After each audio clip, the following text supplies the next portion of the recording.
la cuarta y última parte. ¿Se acuerdan que en la sesión anterior vimos cómo inicia la audiencia? Se le da la palabra al Ministerio Público, al abogado defensor y asimismo a la parte querellante adhesiva.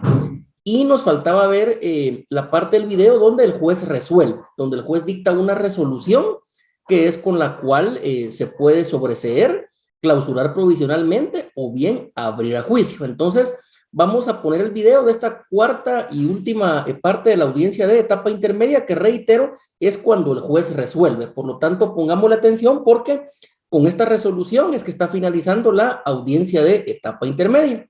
Siempre les solicito de que me hagan saber en el chat si se ve y escucha claro el video, por favor. Vamos a iniciar.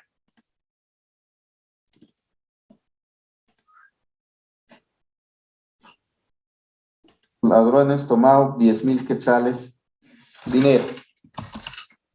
Y aparecen las fotografías, las cuales se advierten y tal y como se ha indicado, únicamente hay una fotografía que nos ilustra que la paleta, dice fotografía que ilustra una ventana a la que le hace falta una paleta, por donde, a versión de la señora Guzmán de León, pudieron haber abierto la puerta. Y aparecen los closets que en este caso también tenemos otras declaraciones que se refirió la Fiscalía del Ministerio Público, especialmente la de Haroldo Javier Calderón Guzmán. Pero la declaración de él llama la atención y nos dice en su parte conducente: cuando entraron al cuarto de mi madre y de mi hermana, sí forzaron 2 chapas de metal, con mi hermana del closet de su cuarto y con mi madre chapas del closet y un ropero. Para ingresar aprovecharon que faltaba una paleta en una ventana y otro en la otra, y con ello quitaron el seguro de la puerta de vidrio de arriba. Ya nos tenían controlados. Estas son las declaraciones que más llaman la atención y que el juzgador estima que la discusión entonces se torna que si el mismo, la conducta, que a criterio del juzgador hay posibilidad de participación del hoy sindicado Juan Antonio Macares Juárez en un hecho el cual debe calificarse, y en este sentido la Fiscalía del Ministerio Público indica que la conducta del hoy sindicado se encuadra en el delito de robo agravado, contenido en el artículo 252, numeral segundo, el cual indica lo siguiente: cuando se empleare violencia en cualquier forma para entrar al lugar del hecho, que es lo que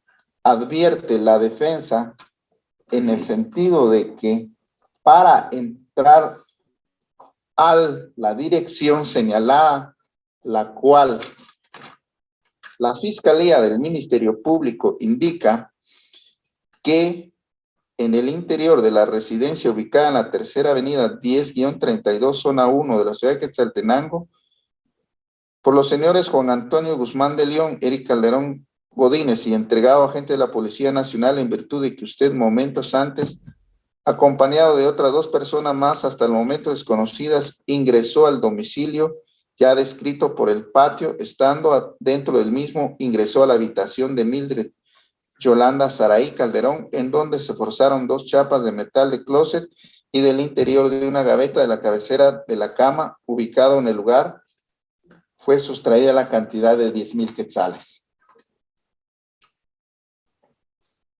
Por la forma que se advierte, en todo caso, si las personas, al haber tomado los bienes de ajena pertenencia y sin autorización, y al haber entrado sin causar mayor violencia, estaríamos frente al delito de hurto.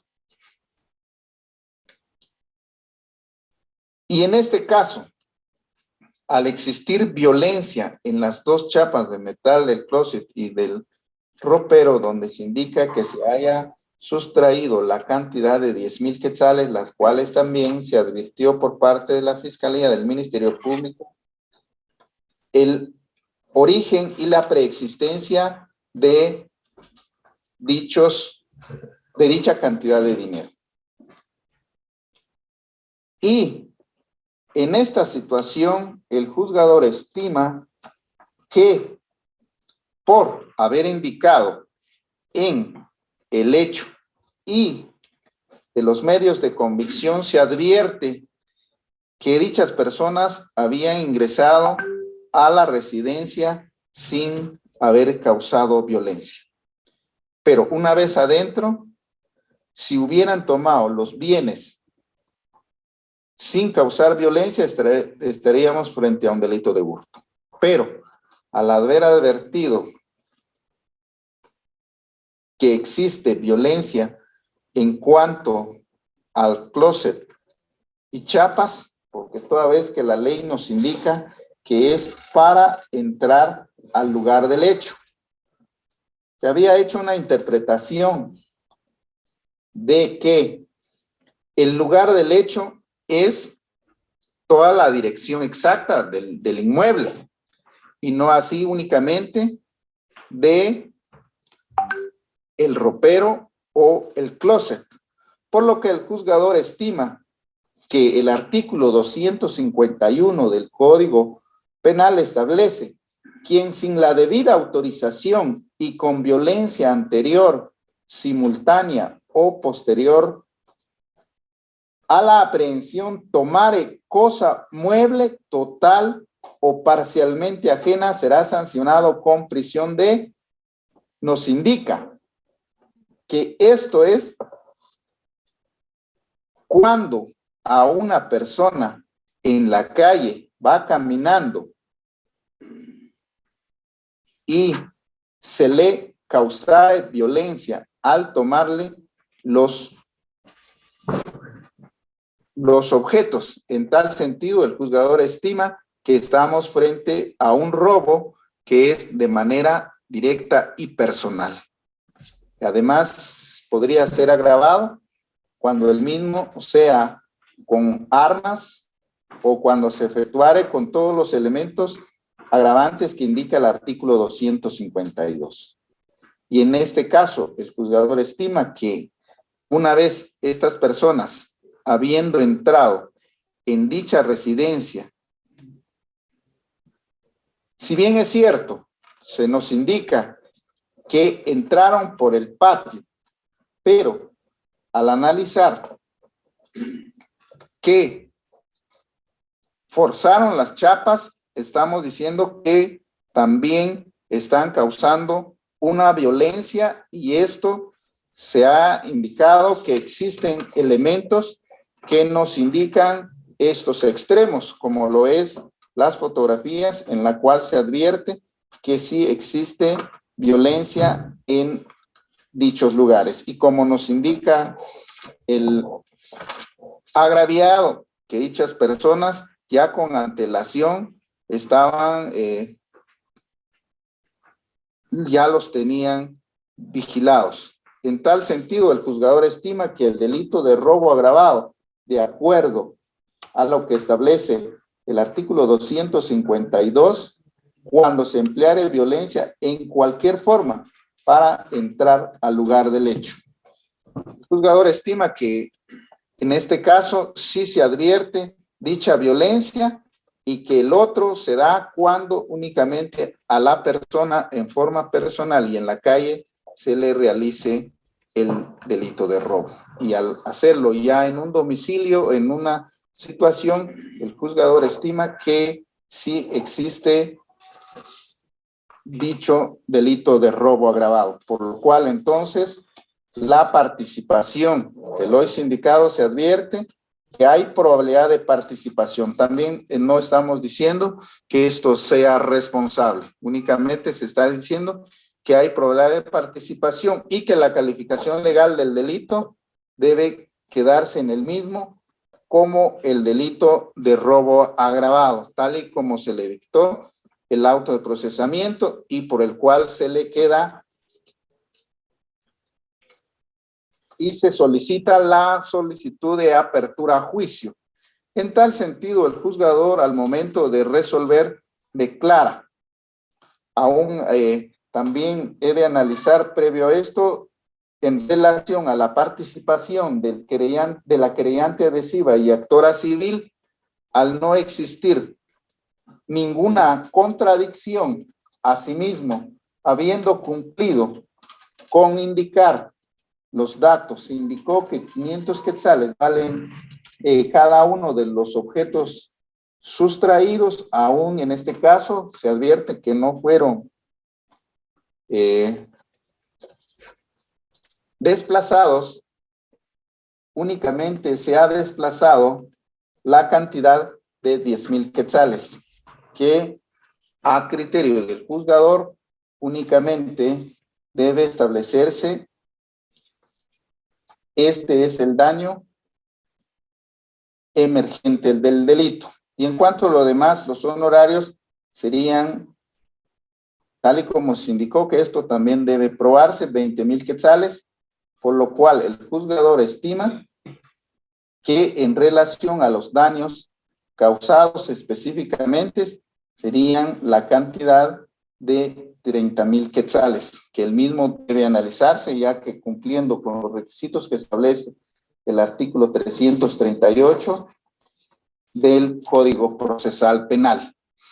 En este caso, como se advirtió por parte de la Fiscalía del Ministerio Público que existen circunstancias agravantes, tales como la premeditación, el juzgador estima es posible que exista el mismo toda vez de que hay una declaración que nos refuerza dicho extremo. En cuanto al abuso de superioridad, el juzgador estima que el mismo no fue ejercido directamente sobre la persona agraviada. En este caso, no puede abrirse a juicio por el de abuso de superioridad. En cuanto al menosprecio del lugar, tal y como se indicó, porque es un delito de robo agravado por haber entrado con violencia en el lugar del hecho, el juzgador estima que esto ya se subsume en el tipo penal ya indicado. En cuanto a la nocturnidad, en este caso existe una discusión toda vez de que los medios de convicción nos indican de una sola persona. Y en este caso se indica por parte de la Fiscalía del Ministerio Público y sus dos acompañantes, lo cual no se refuerza con ningún medio de convicción, toda vez de que la declaración de Juan Antonio Guzmán de León indica que es una persona la que estaba caminando sobre la lámina, igual Eric Calderón Godínez. Esto entonces hace creer que no podría calificarse los mismos, aun siendo el delito se indicó que es en horas de la noche. El juzgador estima que únicamente debe abrirse a juicio por la circunstancia de premeditación. Tal y como se indicó entonces, al momento de análisis, al resolver, este juzgador dicta lo siguiente. 1. No ha lugar la calificación distinta del hecho penal solicitada por la defensa técnica a favor de Juan Antonio Macario Juárez. 2. Admite la acusación formulada por el agente fiscal del Ministerio Público de esta ciudad y como consecuencia se abre a juicio penal por el delito de robo agravado en contra de Juan Antonio Macario Juárez. 3. La acusación queda admitida en todos sus puntos como lo formuló el Ministerio Público, con las indicaciones que solo se abre a juicio por la agravante de premeditación. y al no advertir ningún otro vicio formal de los hechos son los que se intiman en el escrito de acusación presentada por la Fiscalía del Ministerio Público. 4. Se admite como querellante adhesiva y actora civil a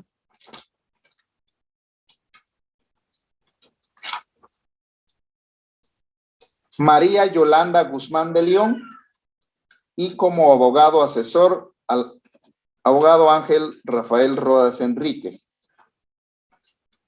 5. En consecuencia, se designa al tribunal primero de sentencia penal, narcoactividad de delitos contra el ambiente del departamento de Quetzaltenango para conocer del presente juicio en la siguiente fase, remitiendo las actuaciones al tribunal referido, el escrito de acusación y la solicitud de apertura a juicio, el acta de audiencia y la resolución en la que se decide admitir la apertura al juicio. 6. Se cita a las partes procesales, procesado Juan Antonio Macario Juárez, su abogado defensor, querellantes adhesivos, Ministerio Público, para que comparezcan el día 12 de diciembre del año 2008 a las 8:30 ante el Tribunal Primero de Sentencia Penal antes indicado, a señalar el lugar para recibir citaciones y notificaciones. 7. Para conocimiento del Tribunal Primero de Sentencia Penal ya referido, el sindicado Juan Antonio Macario Juárez se encuentra recluido en el centro preventivo de la Policía Nacional Civil de esta ciudad, el cual queda a su disposición, oficiándose a donde corresponde. 8. Se devuelve todo el expediente original al Ministerio Público y demás medios de investigación presentados. 9. De la presente resolución quedan legalmente notificados, tal como lo establece el artículo 169 del Código Procesal Penal. Únicamente, previo a cerrar la audiencia, disculpe, que se verifique en la misma que la evidencia vuelva a quedar embalada como corresponde. Muy bien, para el efecto entonces se embala también los medios o indicios que se presentaron en esta audiencia con la participación de las partes procesales. Y por último, tal y como se solicitó por parte de la defensa técnica en cuanto a una revisión de medida de coerción personal, no sé si sostiene todavía su solicitud. En virtud de la resolución dictada por usted, ya no estoy interesado en sostener la misma, toda vez de que el tipo de robo agravado tiene una prohibición para el efecto. Muy bien, en ese sentido, si no hay más, en tal, finalizamos esta audiencia a través de, como ya se indicó, que se ha renunciado a dicha petición. En cuanto a los demás medios de indicios que fueron presentados, tal y como se indicó, deben embalarse en esta audiencia. Y finalizamos.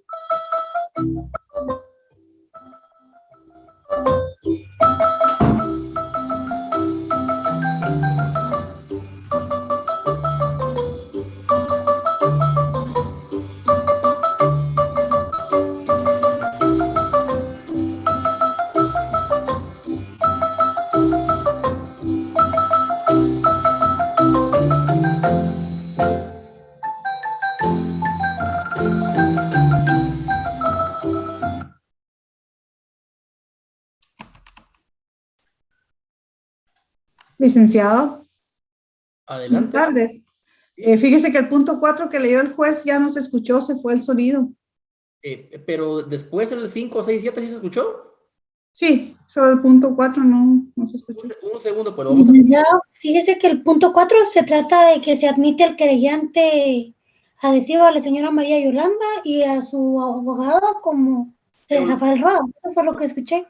Lo vamos a poner otra vez, solo el punto 4. Gracias. Juárez se encuentra Tiene una prohibición para el... de las partes procesales. Y por último, tal y como... Disculpe, que... Muy bien, para el efecto entonces y sostiene todavía su solicitud. En virtud de la resolución. Y demás medios de investigación presentados. 9 de la presente resolución. Sindicado a señalar el lugar para seguir citaciones y notificaciones. 7. Para conocimiento, defensor, querellantes adhesivos, Ministerio Público para que comparezcan el día 12 de diciembre del año 2008 a las 8:30 ante el Tribunal Primero de Sentencia Penal ante sindicado a señalar el lugar para seguir citaciones y notificaciones. 7. Para que comparezcan el día 12 de diciembre del año de apertura del juicio. 6. Se cita al rango para de sentencia penal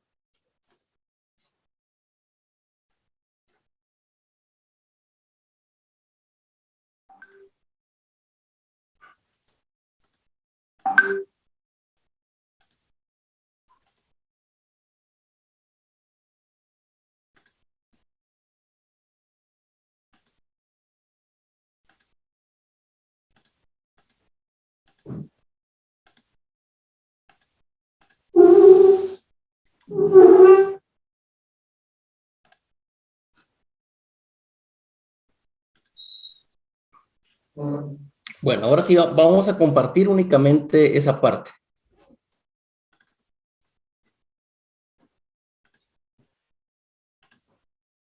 Narcoactividad de delitos contra el ambiente del departamento de Quetzaltenango para conocer del presente juicio en la siguiente fase, remitiendo las actuaciones al tribunal referido, el escrito de acusación y la solicitud de apertura a juicio, el acta de audiencia y la resolución en la que se decide admitir la apertura al juicio. 6. Se cita a las partes procesales de juicio en las de sentencia penal.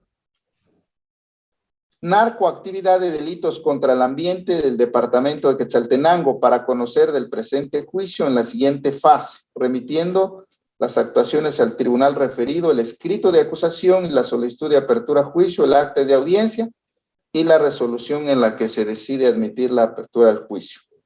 6.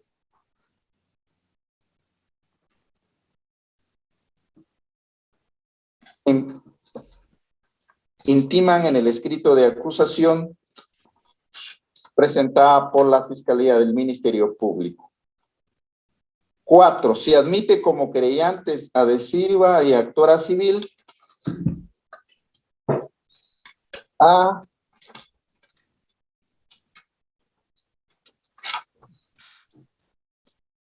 María Yolanda Guzmán de León y como abogado asesor al abogado Ángel Rafael Rodas Enríquez. 5. Bueno, entonces el punto 4 Gracias, licenciada. Gracias. le da participación como querellante adhesivo de manera definitiva al posible agraviado y a su abogado director. Ese sería el punto número 4. Bien, entonces, de lo que acabamos de ver, tanto en la sesión anterior como en esta, es una audiencia de etapa intermedia previo a estudiarlo de conformidad con lo que indica el Código Procesal Penal. Consulto yo si hay alguna pregunta, algún comentario en cuanto a lo que vimos de la audiencia de etapa intermedia. Buenas tardes, licenciado. Yo sí tengo una duda. El abogado de la defensa solicitó la modificación del tipo penal en robo en grado de tentativa. Si sí se lo hubieran autorizado, porque el juez ya de último menciona que si él sigue como queriendo pedir esa revisión, si sí se lo bajan a robo en grave tentativa, quedaría, pues la medida de coerción sería más atenuada, por decirle. ¿En qué casos lo pueden aceptar y en qué casos no?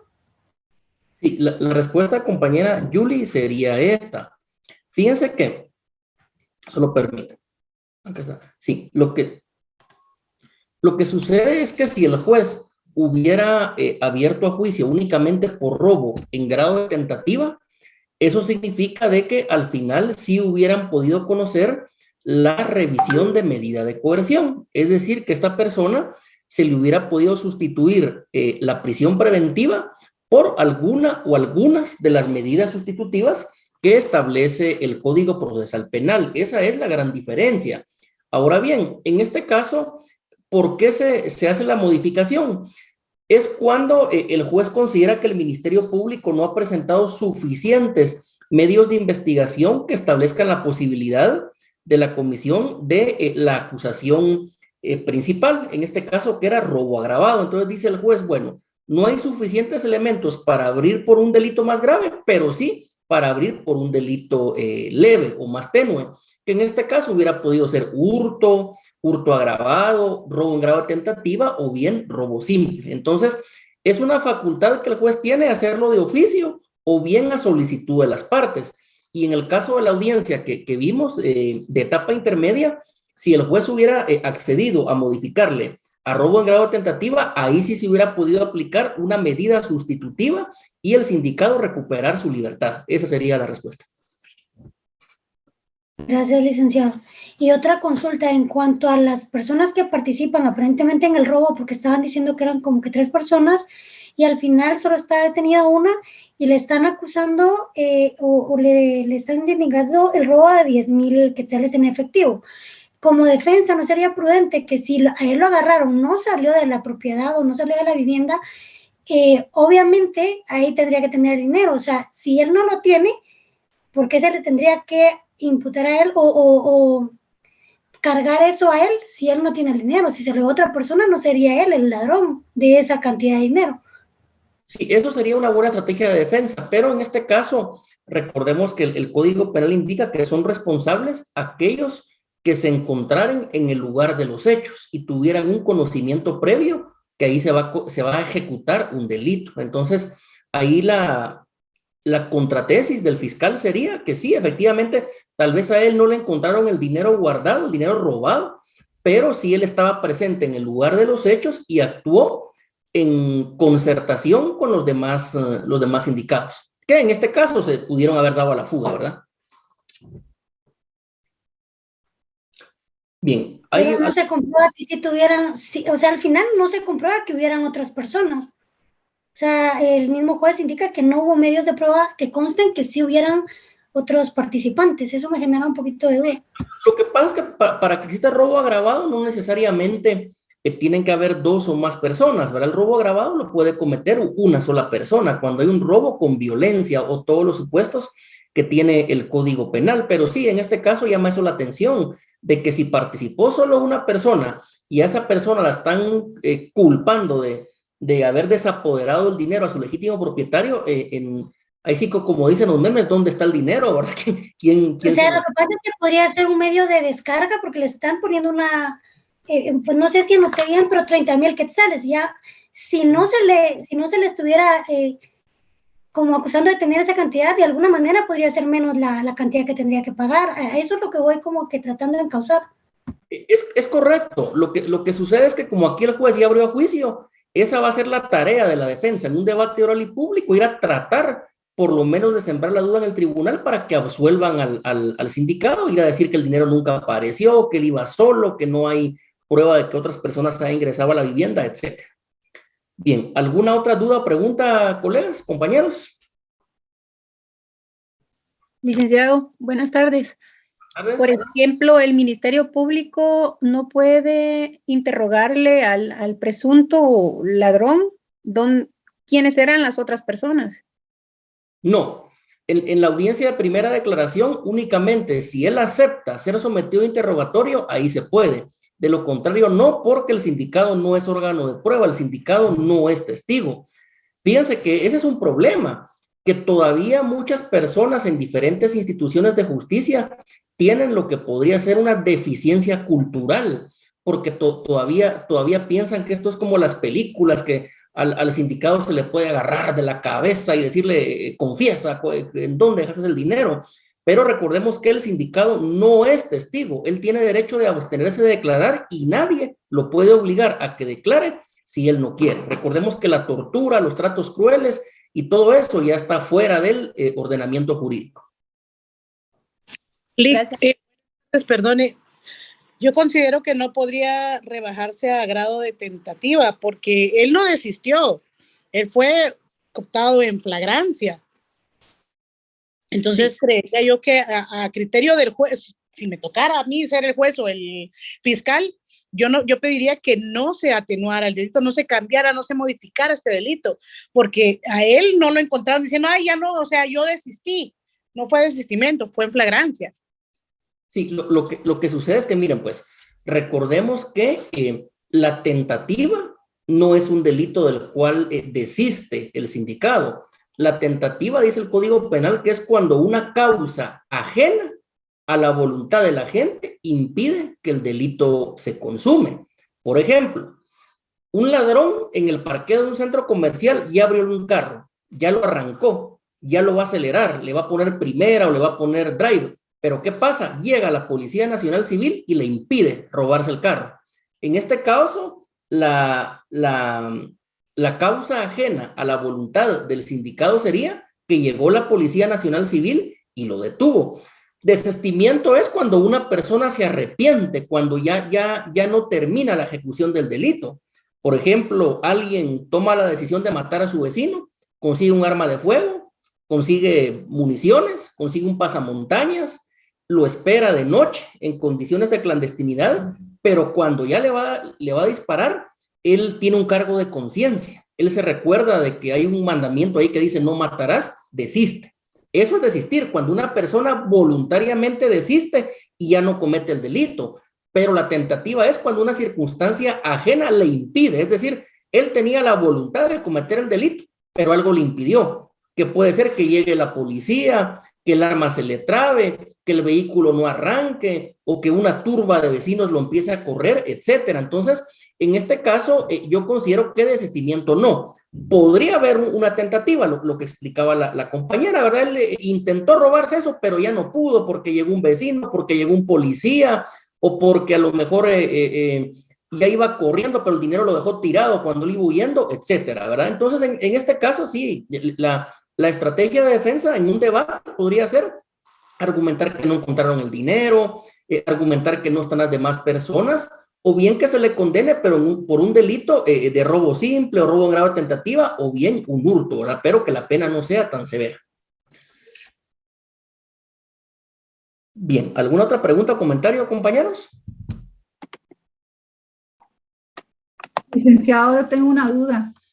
Cuando el juez dice que estima que es un robo en grado de tentativa, ¿cómo calcula la pena? ¿Cómo calcula la pena, los años de...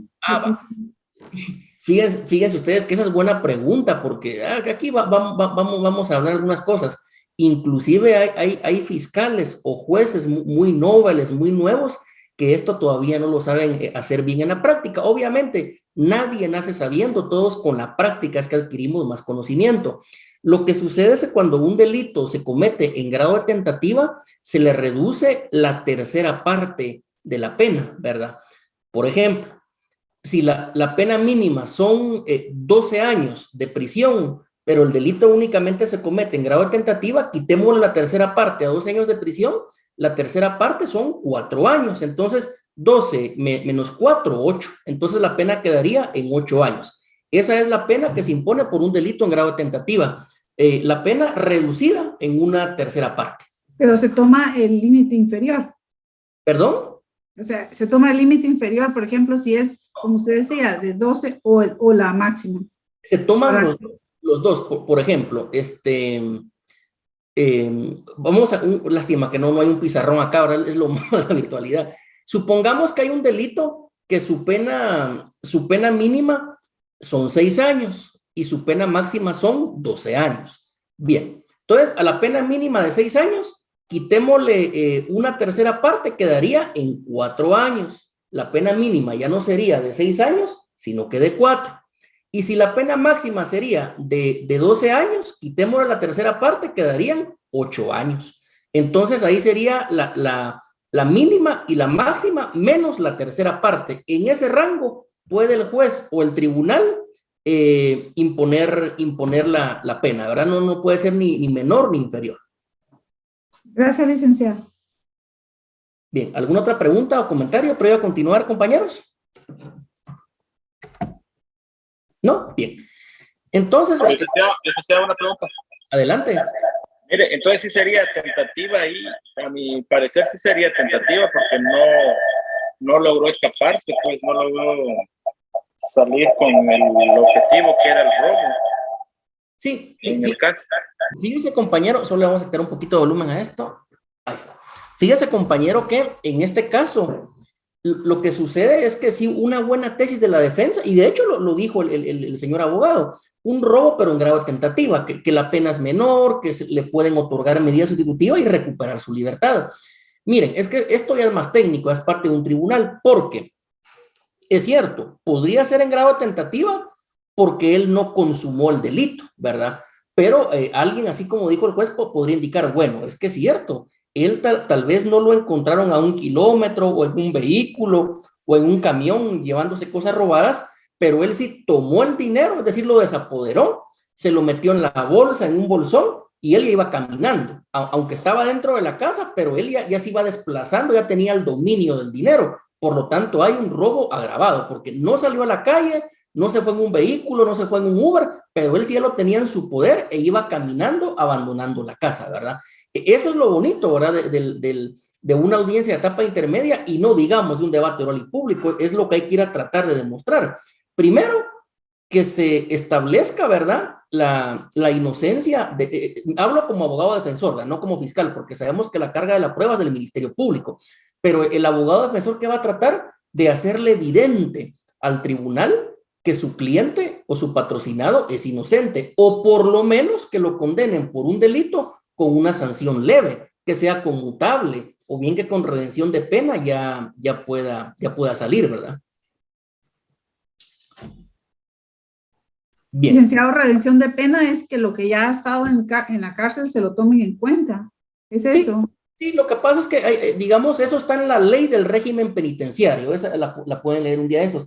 Lo que sucede es que recordemos que son varios beneficios. Está la redención de pena, la buena conducta, etcétera. ¿Y por qué se da esto? Porque la Constitución, que es la ley suprema, dice que el objetivo del sistema penitenciario es la resocialización de la persona condenada. Entonces, si la persona demuestra que adentro de la cárcel, miren, yo no sé cuántos han ido a una cárcel, pero adentro de una cárcel realmente es una ciudad lo que hay.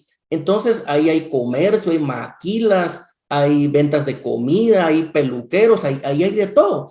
Entonces, si la persona demuestra que ha trabajado, o que ha aprendido a leer y escribir, o que ha superado la educación primaria, los básicos, o la educación universitaria, que por cierto les cuento, fue una universidad privada, la primera que graduó a un reo, a una persona condenada, pero es tan nefasta parte de nuestra cultura que la gente en lugar de alegrarse que un sindicado estudió, que obtuvo una profesión, un oficio y que se graduó estando preso, empezaron a criticar que sí, que la universidad, entre comillas, ¿verdad? Acuchuchando delincuentes y cómo va a ser eso. O sea, a veces pareciera que nuestra sociedad piensa al revés, ¿verdad? Y no digamos en el ambiente de abogados, sería lamentable que alguien piense así. ¿Pero por qué lo digo? Porque adentro ese es el objetivo, que las personas condenadas estudien, que tengan un trabajo, que se preparen, que participen en actividades académicas, deportivas, religiosas, en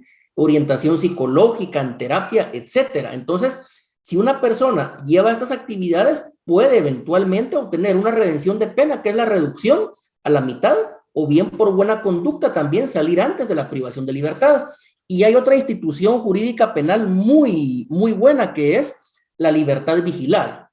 Es decir, bueno, usted puede salir 5 días, puede salir un día, es poco a poco que la persona se va ganando su libertad absoluta, ¿verdad? Eso va a depender según un estudio que haga el sistema penitenciario. Obviamente no se puede en todos los casos, pero es lo que dice la Constitución, resocialización cuando se puede. ¿Alguna otra pregunta, compañeros? Pero, licenciado, pero en el juicio, por ejemplo, con el juicio oral y público, cuando le dicen ya al sindicado que, por ejemplo, ya le dan la sentencia de tantos años, tomando la redención de pena de lo que ya estuvo en prisión preventiva. No, esa no es redención de pena. ¿Eso cómo se llama? Disculpe. Ahí lo que se dice es que se le condena a determinada cantidad de años de prisión con abono de la efectivamente padecida. Es decir, miren, compañeros, lamentablemente en la práctica hay personas que llevan en prisión preventiva 3, 4 o 5 años. Eso es lamentable, es violatorio de los derechos humanos. Eso dejémoslo para una sociedad primitiva o en esos países donde hay dictadura, pero nosotros no somos una dictadura. Por lo tanto, se espera que las personas resuelvan su situación jurídica a la brevedad posible, en un plazo razonable, porque la Convención Interamericana sobre Derechos Humanos habla de ese plazo razonable. Entonces, ¿qué es lo que hace el tribunal? Bueno, dice, lo voy a condenar a 8 años de prisión, pero a esos 8 años restémosle porque ya lleva 2 años en prisión preventiva, ¿verdad? Entonces a la persona se le toma como tiempo estar detenido desde el mismo momento que es detenido, ya sea con una orden de aprehensión o ya sea que sea detenido en flagrancia cometiendo un delito. Eso es lo que dice el tribunal, que se le condena con abono de la prisión efectivamente sufrida. Licenciado, perdone. Adelante. Fíjese que anteriormente también nos puso la audiencia del señor que debía pensiones alimenticias. ¿Es correcto?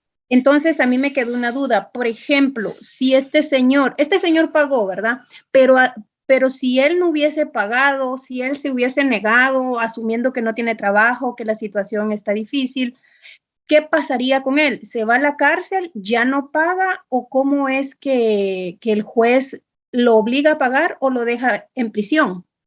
Sí, no, en el ejemplo que vimos, él estaba con medida sustitutiva, estaba libre. Miren, lo que sucede es que en la práctica hay lo que se le llama una eximente de responsabilidad penal por negación de asistencia económica. Ese es el delito. Los hombres, por lo regular, que no mantienen a sus hijos, ¿verdad? Como es lo correcto, es lo natural, es lo debido. Entonces, hay una eximente porque dice la ley que si el sindicado, él paga las pensiones alimenticias atrasadas y garantiza las pensiones futuras, es una eximente, es decir, queda sobreseído de una vez el proceso. Pero hay algunas personas que ya han pagado lo que deben, pero no logran garantizar las pensiones futuras. ¿Cómo se garantizan? Con hipoteca, con un fiador, con escritura pública de fiador mancomunado, etcétera. Por lo regular, compañeros, lamentablemente, ahora en la práctica, ¿quiénes son las primeras que están ahí? Las abuelitas, las mamás, las tías, la familia, ahí tratando de garantizar con una escritura pública que su familiar sí va a pagar las pensiones futuras. Pero en este caso, si no mal recuerdo, ustedes me corrigen, es que el sindicado no pudo garantizar aún las pensiones futuras, es decir, no había una garantía, una hipoteca, una fianza, etcétera. Pero aún en el juicio, ahí el sindicado puede garantizar las pensiones futuras y quedar cerrado ese caso por eximente de responsabilidad penal. Lo que se trata es que la persona que debe pensiones alimenticias, que por lo regular va a ser un hombre, pero también puede ser una mujer, pague lo que debe y garantice lo futuro hasta que el niño tenga 18 años y sea mayor de edad y ya se pueda valer por sí mismo. Gracias, licenciado. ¿Alguna otra duda o pregunta, compañeros? Licenciado, buenas tardes. Audiencia, perdón, Eli. En el caso de la audiencia. Hay 2 personas en línea. A ver, ¿quién va primero? No sé si puedo hacer mi consulta, licenciado. Maritza, adelante. Sí, gracias, licenciado. Licenciado, entonces, hasta ahorita donde vamos, que es la audiencia de etapa intermedia, entonces el proceso quedaría así, sería de primero el acto introductorio, ¿verdad? De ahí sería, en este caso, la audiencia de primera declaración. De ahí se presentaría lo que es la acusación, la clausura, de ahí el periodo de investigación, y de ahí sería, hasta ahí terminaría la etapa preparatoria, ¿verdad? Sí, solo una pequeña corrección, es acto introductorio, denuncia, querella, prevención policial, y algunos dicen que la flagrancia. Audiencia de primera declaración o audiencia inicial. Si la persona queda ligada a proceso, se da un plazo de investigación y al finalizar ese plazo se presenta acto conclusivo, clausura provisional, acusación o sobreseimiento. Se celebra la audiencia de etapa intermedia y ahí decide el juez si sobresee, clausura o bien abre a juicio, que es hasta donde vamos. Ah, ya. Media vez se liga a proceso, ya sería el periodo de investigación, dependiendo qué medida se le va a dar a la persona, ¿verdad? Sí, sí, porque recordemos que si está en prisión preventiva, el plazo máximo de investigación son 3 meses, y si está en libertad bajo medida sustitutiva, el plazo máximo, perdón, es al revés. Si están en prisión preventiva son 3 meses, si está en libertad son 6 meses, el plazo máximo. Ah, ya. Entonces sería acto introductorio, la audiencia de primera declaración, y si se liga a proceso, el periodo de investigación, y de ahí sería la audiencia de etapa intermedia, ¿verdad? De ahí las medidas que usted me está comentando. Es que fíjense que yo no sé si eso lo había platicado con ustedes, pero nosotros en los libros, ¿verdad? ¿Qué libros? Hay varios, pero como yo les digo, lamentablemente en algunos casos, no en todos, pero en algunos hay personas que escriben un libro, pero que nunca han ido a una audiencia, nunca los hemos visto en los tribunales de justicia en acción. Entonces todavía lo dividen en fases o en etapas, ¿verdad? La etapa preparatoria, la etapa intermedia, la etapa de juicio, y está bien, es una división doctrinaria, y también el código tiene algo de eso, pero ya vemos otros que ya lo dividimos en audiencias, porque el proceso penal es eminentemente oral. Entonces, audiencia inicial, audiencia de etapa intermedia, audiencia de ofrecimiento de prueba, audiencia de revisión de medida de coerción, audiencia de reforma de autoprocesamiento, audiencia de debate oral y público, etcétera, ¿verdad? Pero reitero, es una mezcla. Algunos lo dividen en fases, otros en audiencias, ¿verdad? La idea es que aprendamos qué es lo que sucede en la práctica. Ah, ya. Gracias, licenciado. Bien, ¿alguna otra pregunta? ¿No? Bien. Entonces, perdone, adelante. yo me había quedado con la duda. A ver.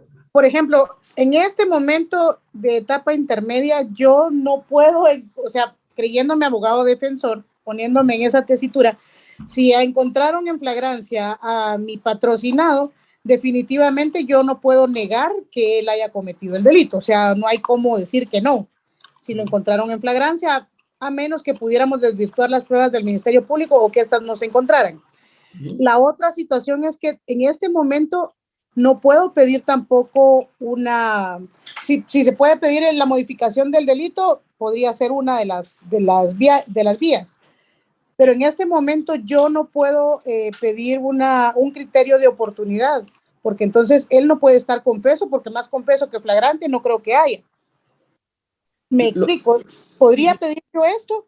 Lo que pasa es que esa es el arte de la abogacía, porque recordemos que el derecho es una ciencia jurídica, ¿verdad? Es una ciencia, tiene un método, tiene una forma de estudio, pero en realidad en la práctica la abogacía es un arte, porque para ser un abogado dedicado al litigio penal hay que saber de criminalística, de criminología, hay que saber oratoria forense, hay que ser un investigador criminal, hay que saber pensar como delincuente sin ser delincuente.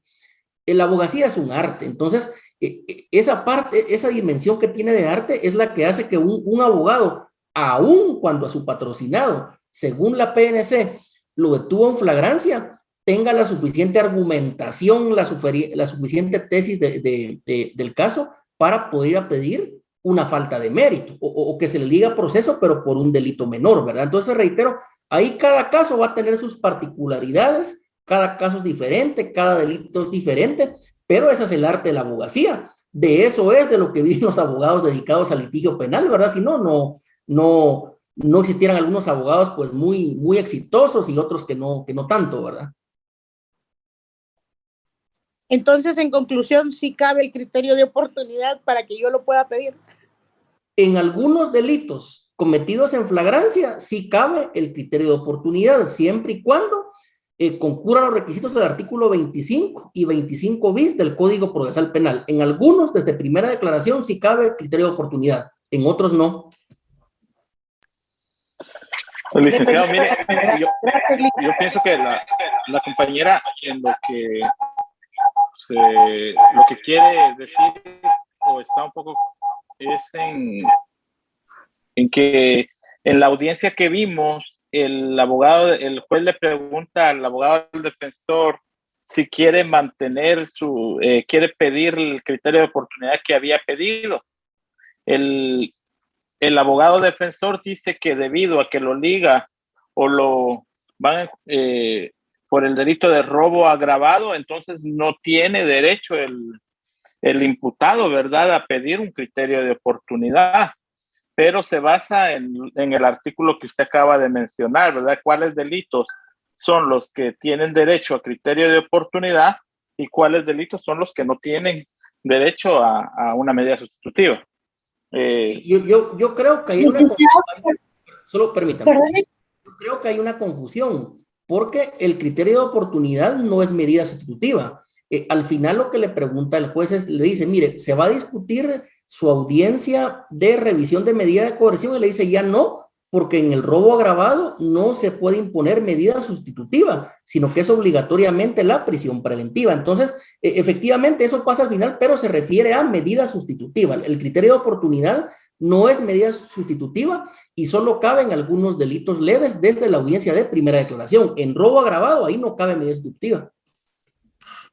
Correcto, es que mi idea era si le rebajaban el delito, o sea, yo no estaba confundida con medida sustitutiva y criterio de oportunidad, sencillamente era si rebajaban el delito, o sea, como abogado de la defensa, yo metiéndome en ese papel, podía lograr que el delito fuera modificado, poder pedir una medida, un criterio de oportunidad, todavía cabía esa intención.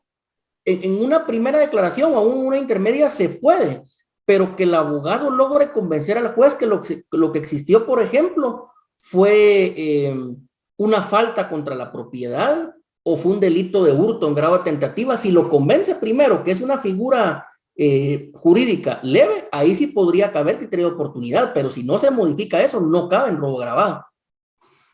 Esa era mi pregunta. Muchas gracias, Lico. Bien, ¿alguna otra pregunta o comentario? ¿No? Bueno, entonces vamos a continuar, compañeros, con lo que es la audiencia de etapa intermedia. Por favor, vámonos a nuestro Código Procesal Penal. También lo tenemos acá en pantalla para mayor ilustración. Nótese cómo es interesante, ¿verdad? Porque vean acá lo que dice el código: procedimiento intermedio. No dice audiencia de etapa intermedia o bien fase intermedia, procedimiento intermedio, ese nombre le pusieron. Entonces vamos a verificar acá el artículo que vamos a estudiar.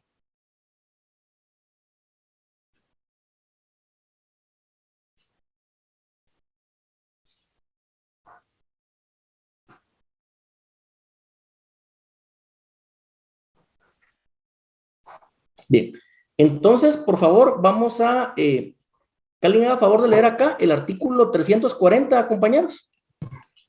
Artículo 340, audiencia. La audiencia intermedia tiene como finalidad discutir sobre la pertinencia del requerimiento fiscal. En caso de formularse acusación, se discutirá sobre los hechos planteados y la probabilidad de que puedan ser demostrados en debate. El auto de apertura a juicio fundamentará la decisión de llevar a una persona a juicio oral y público. En caso de solicitarse la clausura provisional, fundadamente el juez indicará los medios de investigación pendientes de realizar y fijará día y hora en que debe realizarse la futura audiencia intermedia, indicando la fecha de presentación del requerimiento, como lo establece el artículo 82 de este código. En los demás requerimientos se considerará sobre la idoneidad y pertinencia de los mismos. Bien, entonces, compañeros, artículo 82. Primero solo voy a explicar cuál es el ritual o las fases de la audiencia, que son sencillas, y después estudiamos el artículo. Vean, es lo que vimos, ¿verdad?, en estos 4 videos que reprodujimos. La audiencia de etapa intermedia, el orden que tiene, a lo que le conocen como protocolo o como ritual de la audiencia, es bien sencillo. Después de que el juez abre la audiencia y verifica la comparecencia de cada uno de los sujetos procesales, lo primero es que se le da el uso de la palabra al representante del Ministerio Público, que puede ser un auxiliar fiscal, un agente fiscal, un fiscal de sección, etc. Lo importante es que debe de haber ahí un representante del Ministerio Público. ¿Qué es lo que va a hacer el representante de la Fiscalía? Bueno, él ya sea va a ir a argumentar sobre la acusación presentada o bien va a ir a argumentar sobre la clausura provisional o el sobreseimiento pedido. En la práctica hemos visto que algunos colegas fiscales van a leer literalmente la acusación, pero eso no es correcto, compañeros, porque el Código Procesal Penal dice que a la audiencia de etapa intermedia se va a discutir el acto conclusivo, no a leer literalmente, porque el juez sí tiene la acusación y es más, en la mayoría de casos el juez ya la ha leído. Entonces, primeramente se le da la palabra al representante del Ministerio Público. Si hay querellante adhesivo, de una vez se le da la palabra después del fiscal, ¿verdad? En este caso al abogado director, así se le llama técnicamente, abogado director de la parte querellante adhesiva. Recordemos que el querellante adhesivo va a ser el agraviado, la víctima, quien sufrió la consecuencia de un delito. Algunos dicen también audiencia a la parte acusadora y que la parte acusadora va a ser Ministerio Público y querellante adhesivo. Seguidamente, como un tercer punto, se le va a conceder la palabra al abogado defensor para que el abogado defensor también argumente. Y posteriormente, haberles dado la palabra a cada uno, el juez va a resolver de manera inmediata. El juez al resolver tiene que indicar si abre a juicio, si clausura provisionalmente, si sobresee el proceso, etc. Entonces, reitero, el orden es sencillo, es práctico. Primero habla el fiscal, después el querellante adhesivo, si hay, después el defensor y por último el juez dicta la resolución inmediatamente y de manera verbal, que es lo que acabamos de ver en el video. Pregunto yo sobre este orden, sobre este ritual de la audiencia, ¿hay alguna pregunta o duda? Licenciado, tengo una duda. Cuando usted habla del querellante, ¿el que habla es el abogado director? Es correcto, es correcto, es el abogado director el que va a hablar, ¿verdad? Sucede lo mismo que con el acusado, quien va a hablar va a ser su abogado defensor. Entonces, está el querellante adhesivo, pero quien lo va a asesorar jurídicamente, quien va a hablar por él va a ser el abogado director. Gracias. Bien, ¿alguna otra pregunta sobre el orden o el protocolo de la audiencia intermedia? No, bien. Entonces ahora vamos a continuar con el análisis de nuestro artículo. Fíjense que este artículo tiene aquí, yo veo por lo menos 3 elementos importantes que hay que entender sobre la audiencia de etapa intermedia. El primer elemento es este. Se observa ahí lo que tengo resaltado en celeste. Sí, licenciado. Bien. Entonces, lo que se va a discutir es la pertinencia del requerimiento fiscal. El requerimiento fiscal, ¿qué es? Es el acto conclusivo. Puede ser el escrito de acusación, puede ser la solicitud de sobreseimiento o la solicitud de clausura provisional. Eso es lo que se va a discutir, la pertinencia, es decir, ¿es pertinente la acusación o es pertinente mejor sobreseer o mejor clausurar provisionalmente? Eso es lo que se va a discutir, pertinencia del requerimiento fiscal. Por eso también el Código Procesal Penal indica que las partes deben de ser claras y concisas, porque no quien hable más va a convencer al juez, o no el que grite más, o el que diga más palabras en latín, etcétera. No. Se va a discutir únicamente la pertinencia del requerimiento fiscal, lo cual se va a hacer de una manera técnica, con una debida argumentación jurídica. El segundo punto que yo veo es que cuando se presenta la acusación como acto conclusivo, se va a discutir esto, vean, muy importante. Los hechos planteados. Cuando estudiamos aquí la acusación, ustedes no me dejarán mentir que hay un apartado que se llama apartado de relación clara, precisa y circunstanciada del hecho que se le atribuye al acusado. Es decir, ahí donde indica, porque usted, Juan Pérez, el día 22 de marzo del año 2022 a las 19:05, en la 10ª calle y 1ª avenida de la zona 1, con un arma de fuego, usted disparó y le quitó la vida a fulanito de tal. Esos son los hechos planteados. Y también se va a discutir sobre la probabilidad que puedan ser demostrados en un debate. Reitero, acá lo que está discutiendo es una probabilidad. No estamos condenando ni absolviendo al sindicado. Únicamente estamos analizando esos hechos, si son lógicos, si se cumple con tiempo, modo y lugar, y si existe esa probabilidad que el sindicado haya podido haber participado en dichos hechos. Un tercer punto que yo veo es que la resolución por medio de la cual el juez abre a juicio el proceso va a versar sobre esto. Va a ser una fundamentación sobrellevar a una persona a juicio oral y público. En ese juicio oral y público, ahí sí, el tribunal sentenciador puede absolver o condenar a una persona. Lo puede condenar por el delito por el cual fue acusado o bien por otro delito, por lo regular, que tenga una pena más leve. Y lo otro que también veo es que este mismo artículo también habla, por ejemplo, cuando el requerimiento es clausura provisional, que lo tenemos acá, pero también la fiscalía puede pedir, en este caso, el sobreseimiento. Acá lo importante es, se va a discutir la pertinencia al requerimiento fiscal, se va a discutir sobre los hechos planteados y la probabilidad que puedan ser demostrados en un juicio. Y la resolución del juez va a versar sobre los fundamentos serios que existen para que una persona vaya a un juicio oral y público, o, en sentido contrario, que no existen fundamentos serios para abrir a juicio. Básicamente, ese es el espíritu de lo que es la audiencia de etapa intermedia, artículo 340 del Código Procesal Penal. Y ahora bien, para remarcar un poquito más sobre lo que el juez debe de resolver, es decir, cuál es la resolución del juez, alguien por favor que lea el artículo 341 que tenemos acá en pantalla.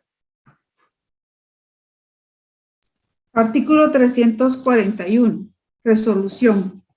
Al finalizar la intervención de las partes a que se refiere el artículo anterior, el juez inmediatamente decidirá sobre las cuestiones planteadas.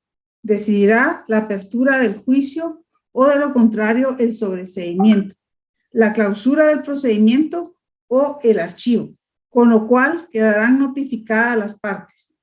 Si por la complejidad del asunto no fuere posible la decisión inmediata, el juez podrá diferirla por 24 horas, debiendo para ello, en la misma audiencia, citar a las partes.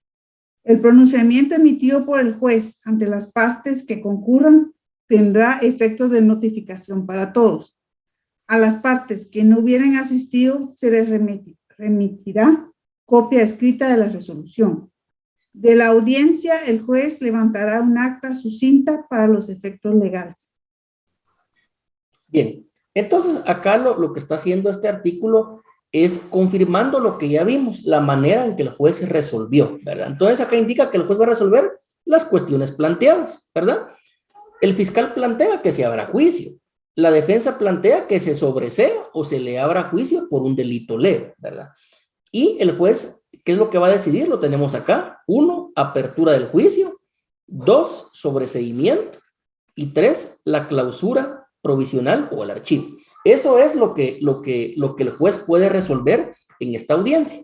Y ahí mismo, de manera verbal, quedan notificadas todas las partes. Y la única excepción que hay es que cuando el asunto es muy complejo, es decir, hay muchos indicados, es un delito gravísimo, o por lo avanzado de la hora, etcétera, el juez de manera excepcional, él puede diferir el pronunciamiento de la sentencia por 24 horas. Es decir, no resuelve en ese mismo momento, sino que va a convocar audiencia al día siguiente y ahí va a dar a conocer su resolución, donde habrá juicio, clausure provisionalmente o bien sobresea el proceso. Esto es lo más importante. Y lo último que tengo yo que agregar es que en esta resolución, el juez, él va, si abre a juicio, él va a indicar cuál es el tribunal competente para el desarrollo del juicio, número 1, y número 2, en qué fecha se va a llevar a cabo la audiencia de etapa intermedia, allí mismo en el juzgado de primera instancia penal. Sobre estos temas, ¿habrán preguntas o dudas?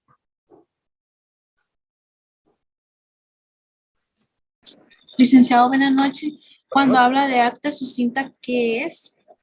El acta sucinta es un acta pequeña que se redacta donde se hace constar lo que sucedió en la audiencia. El acta debe ser bien pequeña. ¿Por qué? Porque para eso la audiencia se grabó, queda en un audio. Y ese audio es mejor que una pequeña acta sucinta. Básicamente en el acta sucinta lo que se hace es que se consigna la identificación de cada una de las partes y se indica que el juez tomó tal decisión, pero de manera resumida y de manera breve. Eso significa sucinto. Gracias, licenciado. ¿Alguna otra pregunta? Esta resolución es la misma de la que se habla en el artículo 82, ¿verdad? O sea, todo esto de la resolución es de que si el juez decide en 3 sentidos, o apertura a juicio, sobreseimiento o la clausura del procedimiento, de ese mismo es. No, es que el artículo 82 de lo que habla es, vamos aquí a retroceder, es de la audiencia de primera declaración, ¿verdad? Entonces, el artículo 82 va referido a audiencia de primera declaración y el artículo de la audiencia de etapa intermedia fue el que vimos el día de hoy. Entonces no tienen relación. Esta es otra resolución distinta. Sí, son distintas, por supuesto. Ok, gracias, Lee. Licenciado, tal vez para aportar un poquito, lo que se decide en el numeral 82, o sea, el desarrollo de la audiencia de primera audiencia, perdón, es cuando se decide en el numeral 4, por ejemplo, se decide falta de mérito o autoprocesamiento. A partir de eso, si se da un autoprocesamiento, ya el numeral 5 se refiere, sí, de las medidas de coerción, ya que puede ser medida prisión preventiva, arresto domiciliario o alguna otra medida sustitutiva. Y en cuanto al 340 que usted indicaba, ya se decide si se va, o sea, si se va a otra etapa, a la etapa de debate, si se cumple con los medios de prueba. O sea, si hay pruebas suficientes para poder seguir con ese proceso. Sí, efectivamente, por eso es que no tienen que ver en nada los dos artículos. El primero es de la audiencia de primera declaración, el segundo de etapa intermedia. En este caso, si lo que se busca es que a una persona se les sustituya la prisión preventiva, lo que se debe de pedir es una audiencia de revisión de medida de coerción, que es lo que el abogado en el video que vimos había pedido, pero ya no se podía discutir porque el delito de robo agravado no permite medida sustitutiva. Bien, ¿alguna otra pregunta? Licenciada, una pregunta. Bien, Maritza. En el artículo 341 hay una parte donde dice la clausura del procedimiento o el archivo. ¿Ese del archivo a qué se refiere, perdone? Eso del archivo, olvídense. En el Código Procesal Penal hay como 5 clases de archivo. Nadie lo entiende como debe ser, porque actualmente el archivo prácticamente solo se da cuando el juez le autoriza a la fiscalía la desestimación y archivo de las actuaciones. Los fiscales tienen otro su archivo que hacen ahí en sede fiscal, ¿verdad? Pero en este caso, en la audiencia de etapa intermedia, reitero, se clausura, se abre a juicio o se sobresee. Básicamente eso. Gracias, licenciado. Muy bien. ¿Alguna otra pregunta, compañeros? ¿No? Bueno, entonces, solo previo a finalizar, les pregunto, vamos a hacer una encuesta así rápido. ¿Están de acuerdo que sigamos compartiendo videos de audiencias reales o cambiamos esa metodología y mejor damos la clase de otra manera? Yo estoy de acuerdo con los videos reales. De acuerdo, licenciado, con los videos. De acuerdo. Sí. De acuerdo, tal vez alternar ambas y dar algunos videos y también clases magistrales, o sea, alternarlos conjuntamente. De acuerdo, licenciado. Bien, entonces considero que sí está la intención de que continúen los videos y que se sigan alternando con la clase presencial, que es lo que hemos hecho hasta la fecha. Pero reitero, si alguien no está de acuerdo con los videos, manda aquí un mensaje al Classroom y podemos ir modificando la metodología. Preguntan acá, disculpe el líquido de las notas, espero que hoy mismo, lo que pasa es que teníamos ahí un problema técnico con el Classroom, pero espero hoy mismo poderlas subir. Licenciado, disculpe, yo tengo una duda que ahorita se me hizo un poco de bolas. ¿La clausura del procedimiento es lo mismo de la clausura provisional o estoy equivocado? Es lo mismo. En el Código Solo por un tiempo nada más y reanuda el proceso. En el Código Procesal Penal, clausura provisional o clausura al procedimiento son sinónimos, significan lo mismo. Bien, ¿alguna otra pregunta? O sea, que reanuda el proceso en un tiempo prudencial, ¿verdad? Un tiempo establecido. La clausura provisional no cierra el proceso porque ahí mismo de una vez indica para cuándo la presentación del nuevo acto conclusivo y para cuándo la nueva audiencia de etapa intermedia. Por eso es provisional, no es definitiva. ¿Y ese tiene un plazo o el juez lo establece? El juez lo va a establecer según el tipo de proceso. Ah, bueno, gracias, licenciado. Es que lo importante de la clausura provisional, eso lo dijo en la clase anterior, es de que la persona recupera su libertad. Si está detenido, se ordena la inmediata libertad. Y si está bajo medidas sustitutivas, arraigo, arresto domiciliario, se revocan inmediatamente. La persona queda en libertad absoluta, ¿verdad? Eso es lo bueno, que el plazo puede ser corto, puede ser largo, eso ya no importa porque el sindicado él recupera su completa libertad. Gracias. ¿Alguna otra pregunta, compañeros? Licenciado, ¿el acta sucinta es solo en la audiencia de etapa intermedia? En todas. En realidad, es que miren, hay dos tesis, porque reitero, el código está demasiado parchado, pero cuando hay reformas no tratan de que una reforma encaje bien con la parte anterior, ¿verdad? Entonces, se entiende que en todas las audiencias del proceso penal debe de existir un acta sucinta, pero también el código lo que da a entender es que el audio puede sustituir completamente al acta, que es lo más lógico. Pero ¿qué es lo que pasa en la práctica? Yo me atrevería a decir que casi todos los juzgados manejan actas sucintas. Algunos es acta sucinta, los otros es un como cuadrito que van llenando que le hace las veces de acta sucinta, porque en determinado momento a veces los audios se arruinan o no se oyen, y por lo menos en el acta hay una bitácora ahí que fue lo que pasó. Bien, ¿alguna otra pregunta? ¿No? Bueno, entonces por el día de hoy, compañeros, finalizamos nuestra clase. Que tengan todos un buen descanso. Feliz noche, licenciado. Gracias. Buenas noches, Luis. Gracias, licenciado. Buenas noches.